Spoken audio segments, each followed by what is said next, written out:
सद्बुद्धि, सन्मार्ग और कार्य का संकल्प देना, अडिग रहे विश्वास तुम पर, ऐसा अंतः कर देना, मेरे हृदय में आने में तुम्हें कोई संकोच न हो। हे गुरुदेव, मुझे नज़रों से दूर कभी न होने देना। हे गुरुदेव, मुझे नज़रों से दूर कभी न होने देना।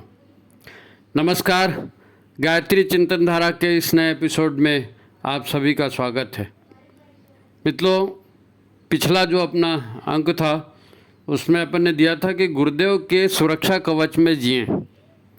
यदि गुरुदेव के सुरक्षा कवच में जिएंगे तो जीवन में आपको कष्टों का और हार का और दुखों का सामना नहीं करना पड़ेगा।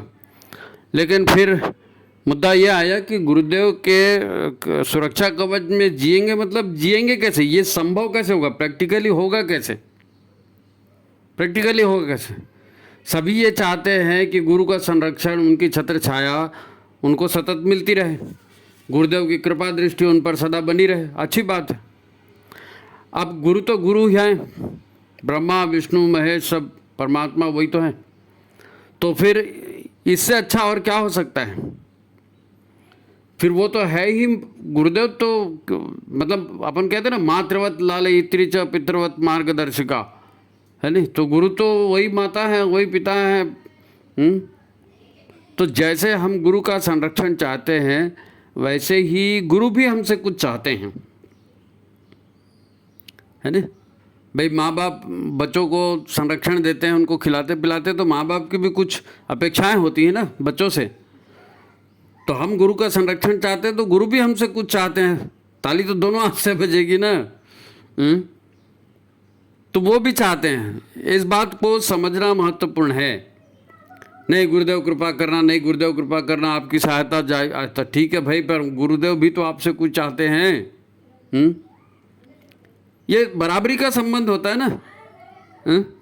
पति पत्नी का जो संबंध होता है, इस संबंध से ज़्यादा घनिष्ठ और कौन सा संबंध होता है ना। पति पत्नी से ज़्यादा घनिष्ठ संबंध कौन सा होता है।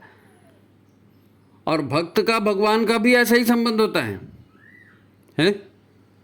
मीरा भाई कृष्ण भक्ति में पराकाष्ठा पार कर गई, है ना।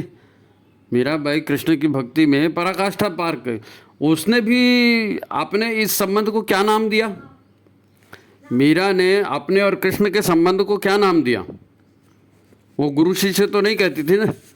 उसने कहा, मेरो तो गिरधर गोपाल दूसरों न कोई, जाके सिर मोर मुकुट मेरो पति सोई। जिसके सिर पर मोर पंख का मुकुट है वो मेरा पति है, क्योंकि पति और पत्नी के बीच में कोई भेद नहीं है। वो एक ही सिक्के के दो पहलू हैं। इस बात पर ध्यान देना जरूरी है। और ये पति पत्नी या गुरु शिष्य का या माँ बेटे का या पिता पुत्र का, ये जो भी संबंध है, ये सर्वस्व समर्पण के संबंध है। इसमें सब कुछ समर्पित किया जाता है। माँ बेटे को क्या नहीं देती, पति पत्नी एक दूसरे को क्या नहीं देते, है ना। गुरु शिष्य एक दूसरे को क्या नहीं देते। अब इसमें अगर झांसेबाजी आ जाए, धोखाधड़ी आ जाए, बेईमानी आ जाए, तो ये संबंध ही खत्म है। फिर संबंध ही खत्म है।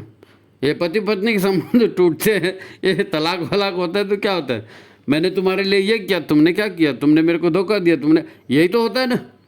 तो जब झांसेबाजी, धोखाधड़ी, बेईमानी गुरु के संबंध में आती है तो वो भी तो खत्म होगा, वो भी तो खत्म होगा। केवल पत्नी ही पति की छत्रछाया में रहती है ऐसी बात नहीं है। पति को भी पत्नी का साथ उतना ही जरूरी होता है, उतना ही जरूरी होता है। तो ये सब बताने का मतलब क्या है, इसका अर्थ यही है कि सद्गुरु को भी सच्चे शिष्य की उतनी ही ज़रूरत होती है जितनी कि शिष्य को गुरु की है। तभी तो दादा गुरुदेव जो हैं, गुरुदेव हमारे बच्चे थे, बालक थे, तो उनके कमरे में आए ना, उनको मिलने के लिए, दर्शन देने के लिए, उनको समझाने के लिए हिमालय से चल करके अवलखेड़ा पहुँचे। क्यों? गुरु को भी शिष्य की ज़रूरत है। इसलिए दादा गुरुदेव स्वयं चल कर आए ना गुरु के यहाँ। और गुरुदेव भी अपने गुरु को अपना स्वामी कहते थे, अपना स्वामी कहते थे। गुरुदेव ने अपने आप को, अपने गुरु को पूरा समर्पित कर दिया। उन्होंने कई बार कहा कि हम ये अखंड ज्योति लिखते हैं, ये साहित्य लिखते हैं, ये हम नहीं लिखते, हमारी उंगलियां कलम को पकड़ती हैं, लिखवाने वाले तो हमारे मालिक हैं, वो लिखवाते हैं। हमने केवल कलम पकड़ के रखी है, बाकी सब काम गुरु का है। ये समर्पण की पराकाष्ठा, ये एक दूसरे का हो जाना है नहीं, एक दूसरे का हो जाना। मीरा को कृष्ण की और गुरुदेव को दादा गुरुदेव की छत्र छाया सदा मिलती रही, सदा मिलती रही। मीरा को जहर दे दिया, उनने कहा हे भगवान चल जो है तेरा प्रसाद है, तो वो जहर अमृत हो गया ना। छत्र छाया मिली ना कृष्ण की मीरा को। गुरुदेव को भी हमेशा यही कहते थे कि हम कुछ नहीं करते, हमारे गुरु सब करते हैं। तो ये जो एक दूसरे के साथ संबंध है, छत्र छाया पाने की जो शर्तें हैं, इन शर्तों को आज हम समझेंगे कि छत्र छाया मिलती कैसे है, इसके लिए क्या क्या करना पड़ता है। तो आज हमारी चर्चा का यही विषय होने वाला है ना। ये बोलने में अच्छा लगता है कि गुरु की छत्र छाया में जिए, पर वास्तव में ये करना क्या है, कैसे कैसे गुरु की छत्र छाया मिलेगी, ये हमारा मूल विषय है। तो बहुत अच्छा और गंभीर विषय है। आप वीडियो को लाइक कर लीजिए, शेयर कर लीजिए, और जिन्होंने सब्सक्राइब नहीं किया सब्सक्राइब कर लीजिए। तो फिर अपन आगे बढ़ते हैं, ठीक है। तो विषय की शुरुआत, गंभीर विषय है लेकिन ये कठिन नहीं है, कठिन नहीं है। देखो कबीरदास जी हैं, कबीर जी बड़े साफ साफ बोलने वाले हैं। कबीरदास जी ने साफ साफ कहा था, ढाई आखर प्रेम का पढ़े सो पंडित होए। गुरु से प्रेम होता है ना, माता पिता से प्रेम होता है, पति पत्नी में प्रेम होता है, ईश्वर से प्रेम होता है। तो ये प्रेम और ये आत्मीयता का संबंध ये कैसे आता है? तो कबीर कहते हैं कि ढाई आखर प्रेम का पढ़े सो पंडित होए। वो साफ कहते हैं, पोथी पढ़ पढ़ जग मुआ पंडित भयानक होए। मतलब ज्ञान केवल किताबें पढ़ने से नहीं होता। हमने इतनी किताबें पढ़ ली, हमने गीता भागवत कर ली, हमने वेद कंठस्थ कर लिए, उससे कुछ नहीं होता। किताबें पढ़कर तो जानकारी मिलती है। किताबें पढ़कर जानकारी लेकर आदमी तर्क कर सकता है, बहस कर सकता है, पुस्तकों की जानकारी जब तक प्रत्यक्ष जीवन व्यवहार नहीं बनती वो ज्ञान में रूपांतरित नहीं होती, वो ज्ञान नहीं कहलाएगा। दोनों में फर्क को समझ लो। जानकारियों को रटना पड़ता है, किताबों की बातों को रटना पड़ता है। अगर रट नहीं पाते तो लिखते हैं फिर उसको। ये पुस्तकें, पोथियाँ, ये जानकारियों के भंडार हैं। पर ज्ञान हमारे जीवन का हिस्सा है, ज्ञान हमारा मार्गदर्शक है। उसे याद नहीं रखना पड़ता, ज्ञान को याद नहीं रखना पड़ता। जानकारी को याद रखना पड़ता है, रटना पड़ता है, ज्ञान को याद नहीं रखना पड़ता। एक माँ ने एक बच्चे को जन्म दिया तो उसको क्या याद दिलाना पड़ेगा कि ये तेरा बच्चा है, तेरा बच्चा? अरे नहीं भैया, उसने प्रैक्टिकली जन्म दिया, उसको मालूम है, उसको क्या सिखा रहे हैं। इसलिए उसे क्या कहते हैं? अनुभव। अनुभव होता है वो प्रकाश जो हमारे भीतर हो चुका है, हमारे भीतर प्रकाश हो चुका है, उतना इनलाइटन हो गया है, उतना हमको समझ में आ गया, वो हमारा अस्तित्व बन गया अब, है नहीं। अब वो पुस्तक की चीज़ नहीं रही, पुस्तक की चीज़ नहीं रही। यही ज्ञान हमको पंडित बनाता है। वो किताबों की जानकारियाँ पंडित नहीं बनाती। किताबों की जानकारियाँ जो है वो आपको इंसाइक्लोपीडिया बना देगी ज्ञान का। लेकिन ढाई आखर प्रेम का पढ़े सो पंडित हो। देखो भीतर की बात अलग होती है, शरीर की बात, दुनिया की बात अलग होती है। और असल में होता क्या है, जब हम सोचने बैठते हैं ना, सोचने बैठते हैं। अब आपको टॉपिक दिया कि गुरु की छत्र छाया में रहो, आप सोचने बैठ गए। तो सोचने बैठते हैं तो क्या होता है, हमारे विचार या हमारी कल्पना वहीं तक जाती है जहाँ तक हमने पढ़ा है, सुना है। भाई हम किताबें पढ़ते हैं, सत्संग देखते हैं, तो जो तुम्हारे दिमाग में आता है वहीं तक हमारे कल्पना जाती है ना। उससे आगे हम कल्पना भी नहीं कर सकते। कल्पना को भी तो आधार चाहिए ना। तो हम अपनी जानकारी के आधार पर फिर तर्क करने लगते हैं। पर ये वो पंडित वाला ज्ञान नहीं है। कोई दूसरा आदमी और आके कोई आपको तर्क दे देगा तो आपको फिर अपने ही तर्क पर शक होने लगेगा, हाँ ये बोल तो ठीक रहा है। और कोई बोल दे ये तेरा बेटा नहीं है, तो वो आप हजार तो वो तर्क दे दे वो माम कैसे मानेगी कि ये बेटा उसका नहीं है?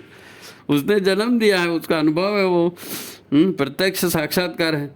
लेकिन यदि आपके अनुभव में जो जम चुका है ना, आपके अनुभव में जो जम चुका है उसको कोई मिटा नहीं सकता, वो आपके अस्तित्व से जुड़ गया, फाइनली जुड़ गया। तो गुरुदेव की कही बातें भी हमारे आचरण, हमारे अनुभव में नहीं उतरी। हमने अखंड ज्योति पढ़ी, बहुत सारा साहित्य पढ़ा और प्रवचन भी ढेर सारे सुना, लेकिन वो हमारे आचरण में नहीं उतरा। इसलिए हमारे में और गुरुदेव में एक गैप बना हुआ है, हमारे और गुरुदेव में एक गैप बना हुआ है। हम गुरुदेव की कही बातों का अनुमान तो लगाते हैं, उन पर तर्क भी करते हैं, उन पर प्रवचन भी देते हैं, पर हमसे वो आचरण नहीं हो पाता, हमसे वो आचरण नहीं हो पाता। यही फर्क है। अब बात को ध्यान से सुनो। आपको समझना है कि गुरु की छत्र छाया हमको मिलेगी कैसे, इसको समझ जाइए। इससे ज़्यादा महत्वपूर्ण दुनिया में कोई बात नहीं है ना। अब बात को ध्यान से सुनिए। गुरुदेव ज्ञान के भंडार हैं और यह ज्ञान हमारे पास नहीं है। गुरुदेव ज्ञान के भंडार हैं और ये ज्ञान हमारे पास नहीं है। गुरुदेव के ज्ञान और हमारे अज्ञान के बीच गुरुदेव खड़े हैं और हम खड़े हैं। गुरुदेव ज्ञान का भंडार है, हमारे पास ज्ञान नहीं है। तो हमारे और गुरुदेव के बीच में कुछ है जो हमको मिलने नहीं दे रहा है। गुरु और हम एक नहीं हो पा रहे हैं, है ना, जिसकी वजह से गुरु का ज्ञान हमारे भीतर नहीं उतर पा रहा है।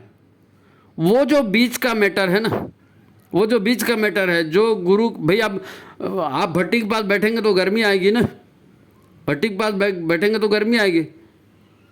और यदि आप गर्मी से बचना चाहते तो क्या करेंगे, आप हाथ आगे कर लेंगे, कपड़ा आगे कर लेंगे, कुछ बीच में डाल देंगे तो गर्मी आपके पास नहीं आएगी। ऐसे ही गुरुदेव और हमारे बीच में जो बीच में कुछ पड़ा है ना, जो उनका ज्ञान हमारे भीतर नहीं उतर पा रहा है।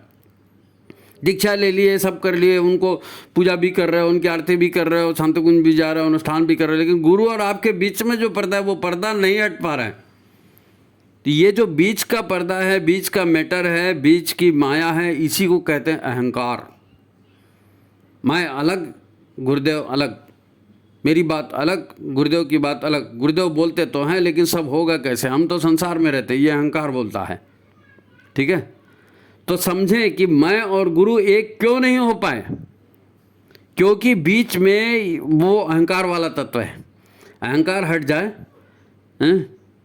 अहंकार हट जाए, अहंकार गल जाए, तो मैं और गुरु फिर एक ही हैं। मैं और गुरु एक ही हैं। गुरु को स्थान देते हैं, गुरु को वर्चस्व देते हैं, तो अज्ञान के तिमिर अंधकार में ज्ञान की जो है वो प्रकाश, ज्ञान का प्रकाश वो आ जाता है। फिर गुरु और मैं एक, है ना, अज्ञान तिमिरांधस्य ज्ञानांजन शलाकया, अज्ञान के तिमिर अंधकार में ज्ञान की शलाखा। तो ज्ञान की शलाखा गुरु के पास है। अब वो ज्ञान हमारे भीतर कैसे आएगा, हम बीच का अहंकार हटा देंगे तो प्रकाश है, सीधा हमारे पास आ जाएगा, है नहीं। ये अगर मगर जो भी पैदा होता है ना, माया है, यही अहंकार कहलाता है। देखो, हम चर्चा ये कर रहे हैं कि गुरु की छत्र छाया हम पर सदा बनी रहे, उसके लिए हमें करना क्या पड़ेगा। तो एक बात जान लो, एक ज़िंदगी हम शरीर से जीते हैं, एक ज़िंदगी हम अपने शरीर से जीते हैं, नाते रिश्ते नौकरी पेशा धान ये वो जितना, और एक ज़िंदगी हमारे भीतर घट रही है, एक ज़िंदगी हमारे भीतर घट रही है, हमारे भीतर। बाहर का तो अलग है। गुरुदेव भीतर की बात को बदलना चाहते हैं। गुरुदेव कहते हैं कि आत्म सुधार संसार की सबसे बड़ी सेवा है, और वो भीतर को ही बदलने के लिए तो गायत्री दिया, भीतर को ही बदलने के लिए तो यज्ञ दिया, जिसकी अपन बार बार चर्चा करते रहते हैं। भीतर का बदलना, गुरुदेव कहते हैं आत्म सुधार संसार की सबसे बड़ी सेवा है। तो वो सुधार शरीर का कम और शरीर के भीतर का सुधार ज़्यादा है नहीं, शरीर के भीतर का सुधार ज़्यादा है। भाई ऊपर का ड्रेस, ऊपर का मेकअप, श्रृंगार तो नाटक वाला कर लेता है, नेता कर लेता है, अभिनेता कर लेते हैं। भीतर का श्रृंगार नहीं होता, भीतर का श्रृंगार नहीं होता। क्यों? क्योंकि भीतर तो ईश्वर स्वयं है, भीतर ईश्वर स्वयं है। ईश्वर कहाँ रहता है? मनुष्य के हृदय में रहता है ना, तो भीतर तो ईश्वर स्वयं है, उसका क्या श्रृंगार करोगे? वहाँ तो बीच का पर्दा पर हटाने की देर है ना। पर्दा पर भाई अहम तत्वमसि हैं, अहम तत् तत्वम असि, मैं वही परम तत्व हूँ, यही तो गुरुदेव बता रहे हैं ना। तो भीतर से बोलो, हाँ, गुरुदेव बोलो, परमात्मा बोलो, भीतर से हम सब एक ही हैं। अहम तत्व तत्व तत्वमसि, मैं वही तत्व हूँ, आप में वही तत्व है, गुरुदेव में वही तत्व है, परमात्मा भी वही तत्व, भीतर तो सब एक ही है। वो जो डिवाइडेशन हुआ है, वो जो बीच में लाइन खींची गई है, वो जो बीच में पर्दा हुआ है, वो अहंकार है।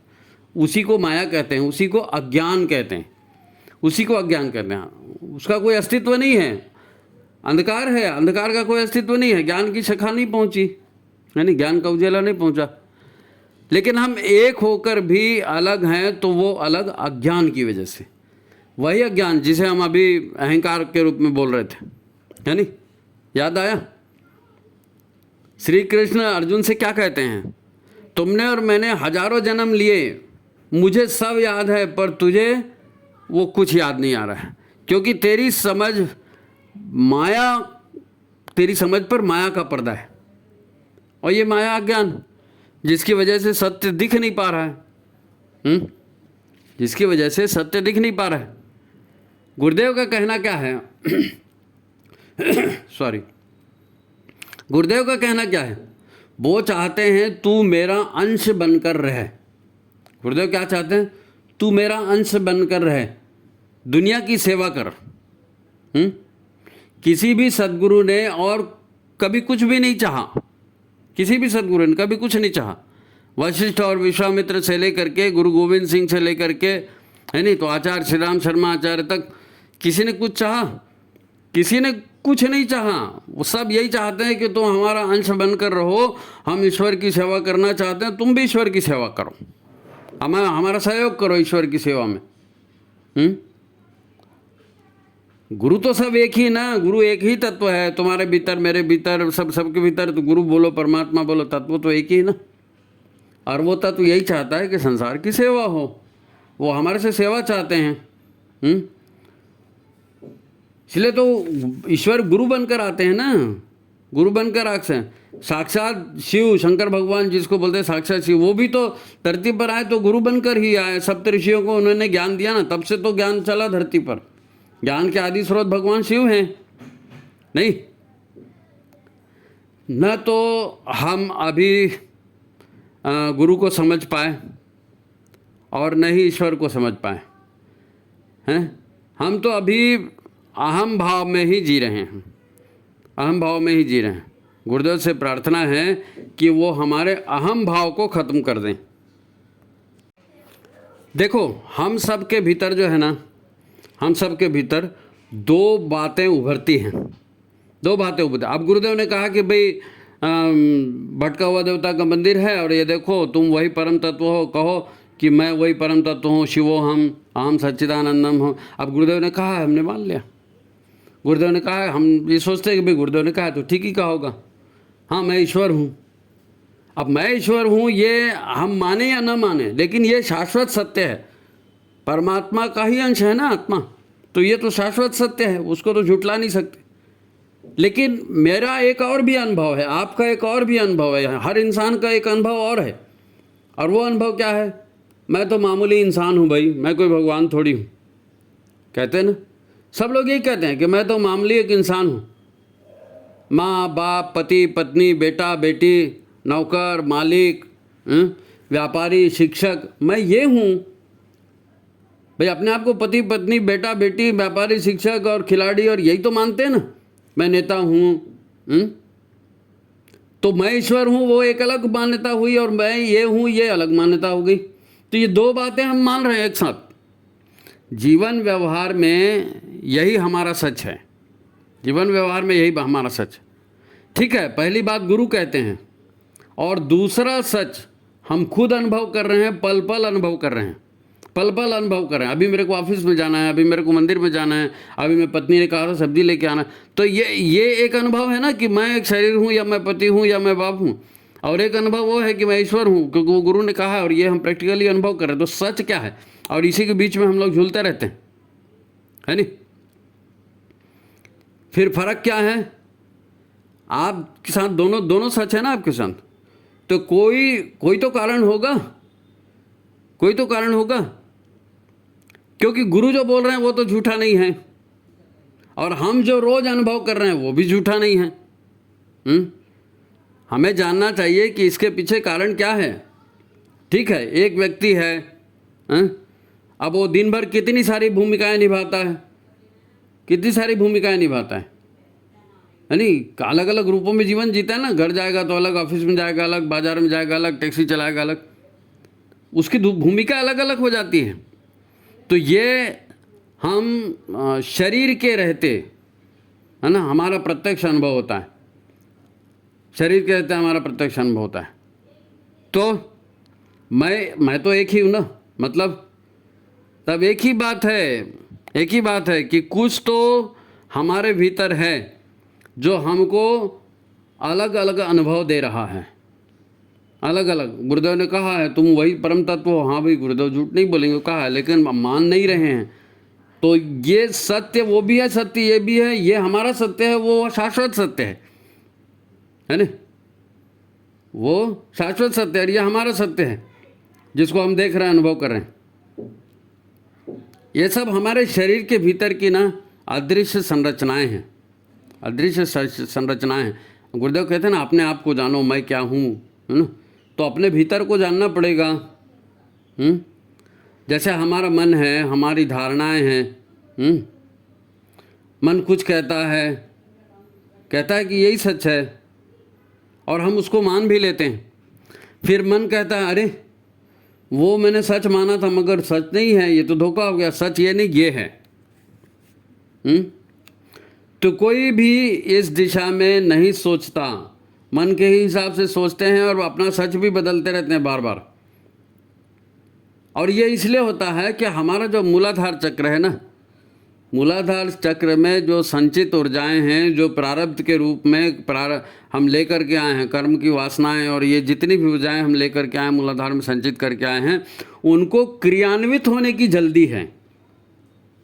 क्योंकि उन वासनाओं ने, उन ऊर्जाओं ने, उन कर्म बंधनों ने हमको ये शरीर दिलाया है। तो शरीर को ज्ञान से कोई लेना देना नहीं है, शरीर को उन क्रियाओं को संपन्न करा रहे हैं। इसलिए जब भी ज्ञान की बात आती है तो हमको नींद आती है, प्रवचन होता है हमको नींद आती है, साहित्य पढ़ने की बात होती है तो हमको नींद आती है, क्योंकि अंदर से आवाज़ आती है अरे क्या फालतू कर रहे हैं भाई, ये काम करो, क्योंकि उसी के लिए जन्म मिला है। शरीर तो उसी लिए धारण किया ना, मन जो है प्राण को लेकर के उसी गर्भ में, उसी योनि में चला गया, जो हमारे भोग थे, जो प्रारब्ध था। तो आप जो है साधना कर रहे हो, या आप ज्ञान अर्जन की बात कर रहे हो, या गुरु के समझने की कोशिश कर रहे हो तत्व ज्ञान को, तो वो मन को कठिन लगता है, इसलिए मन वहाँ से भटकता है नहीं। मन क्या कहता है, वो कहता है अरे क्या सोचते हो, फालतू का टेंशन लेते हो, क्या होगा आत्मा परमात्मा से, हैं? और फिर ऐसे ही सोचते सोचते पूरी जिंदगी निकल जाती है और हम समझ ही नहीं पाते कि सच क्या है। ये मैं पति पत्नी ये हूँ वो हूँ सच है, कि गुरुदेव जो बोल रहे हैं कि मैं परम तत्व हूँ और हम तत्वमसी वो सच है? सच क्या, पूरी जिंदगी निकल जाती है, हम कभी गंभीरता से बैठते ही नहीं, सोचते ही नहीं, कोई अनुभव करने की कोशिश ही नहीं करते।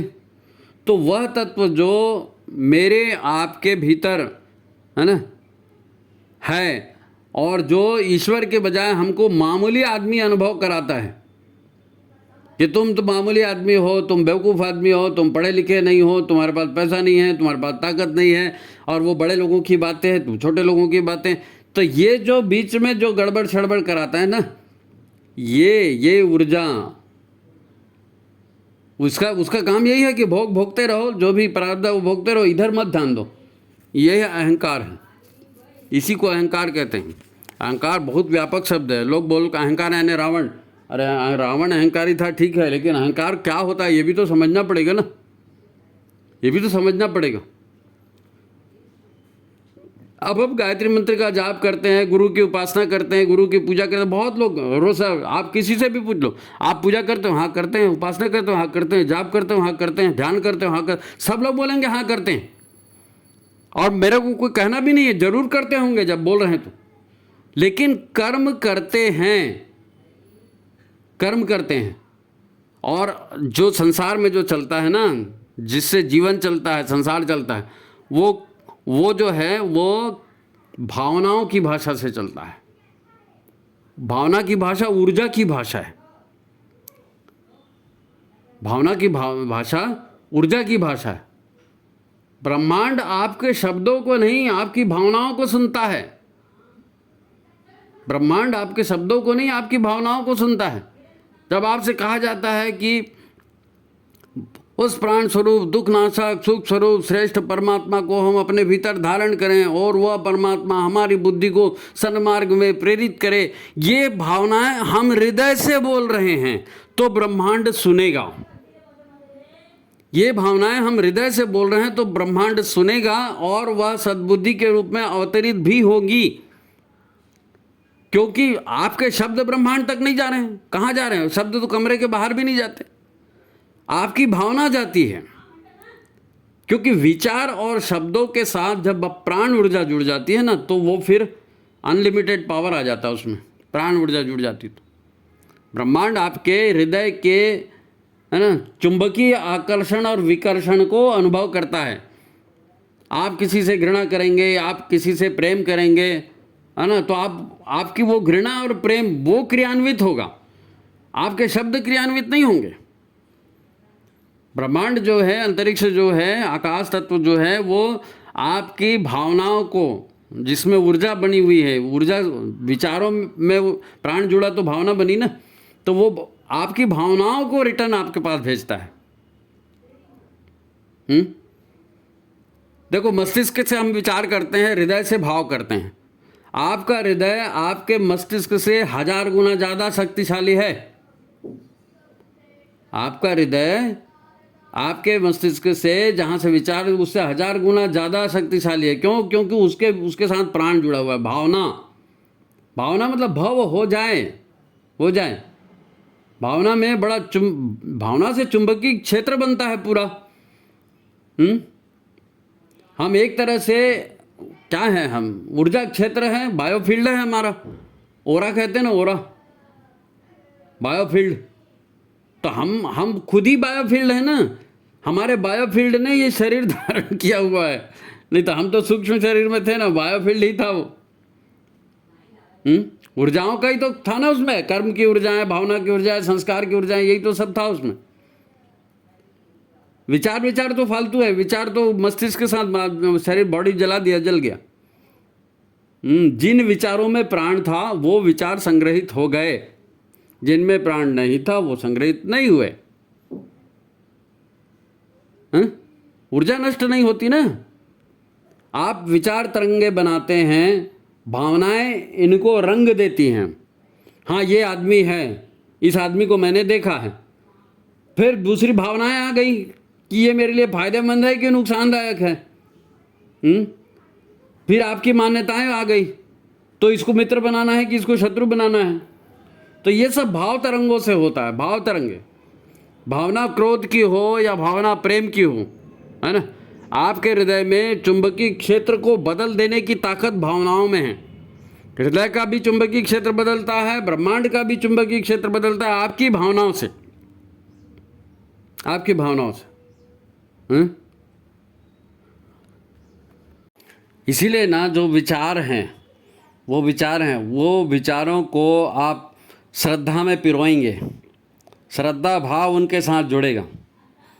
श्रद्धा भाव जुड़ेगा तो समर्पण का भी भाव आएगा, पूजा का भी भाव आएगा, अनुसरण का भी भाव आएगा। सजल श्रद्धा प्रखर प्रज्ञा, श्रद्धा आएंगे, श्रद्धावान लभते ज्ञानम। विचार आया, उसके साथ श्रद्धा जुड़ी, तो फिर वो ज्ञान जो है आपके काम आएगा। भाव जुड़ना चाहिए ना। जब हम, है ना, किसी शरीर के किसी अंग में मान लो आप तनाव महसूस करते हैं, आपको टेंशन हो रहा है नहीं, उसका क्या होगा, ऐसा क्या होगा, फलाने ने ऐसा कर दिया, मेरे ने ऐसा कर दिया, दिमाग काफ़ी फपड़ चल रहा है दिमाग के अंदर में। तो फिर आप क्या करेंगे? आप नहा धो करके आइए और गुरुदेव के स्थान पे, देव स्थान पे बैठिए, आसन बिछाइए, दीप जलाइए, अगरबत्ती जलाइए, गुरुदेव का आह्वान कीजिए, अपनी सारी भावनाएं, अपनी सारी चिंताएं आप उनको दे दीजिए। सारी भावनाएं, सारी चिंता उनको दे दीजिए। आपको विश्वास करना सीखना चाहिए। विश्वास से ही वास्तविकता बनेगी।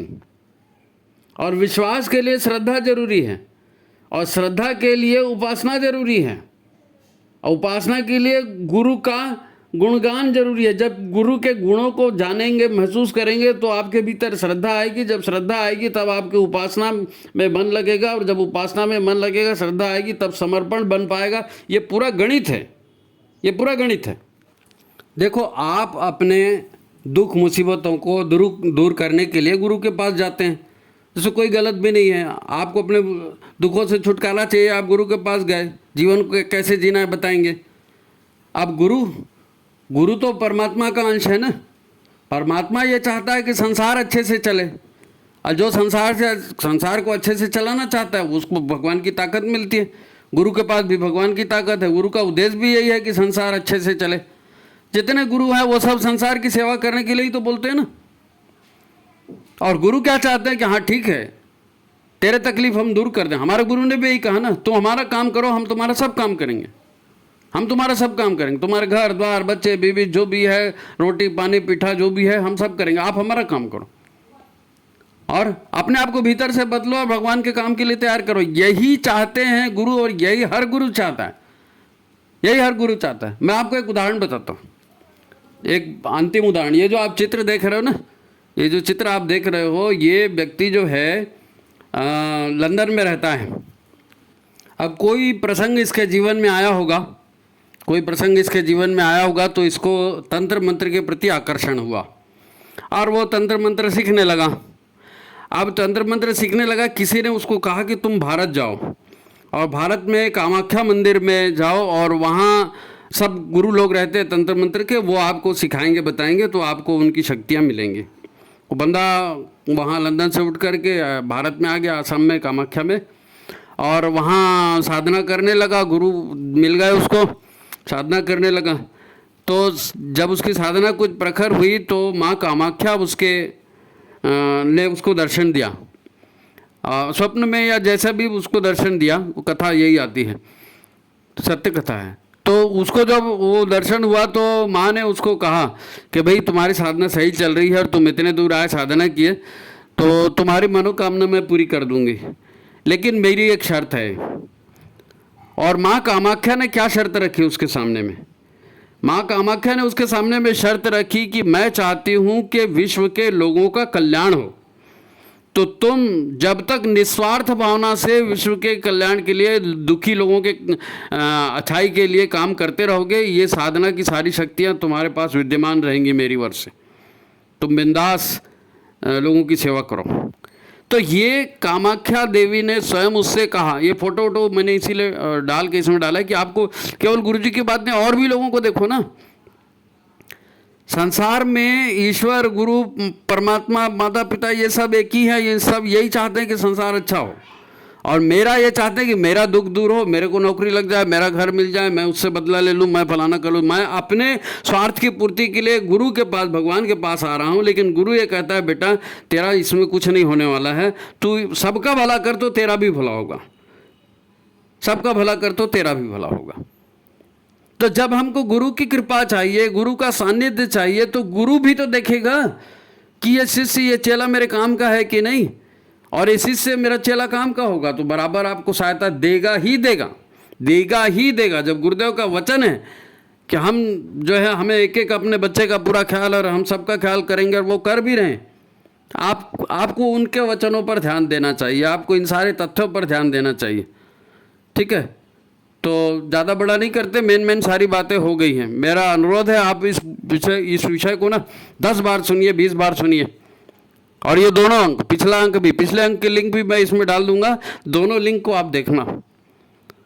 गुरु ही सब कुछ है। वहाँ अगर कनेक्शन बन गया ना, तो फिर ज़िंदगी में और किसी चीज़ की ज़रूरत नहीं है। आपका कनेक्शन बन जाए, आप गुरु की छत्र छाया में रहें, यही शुभकामना है। सभी को प्रणाम, नमस्कार।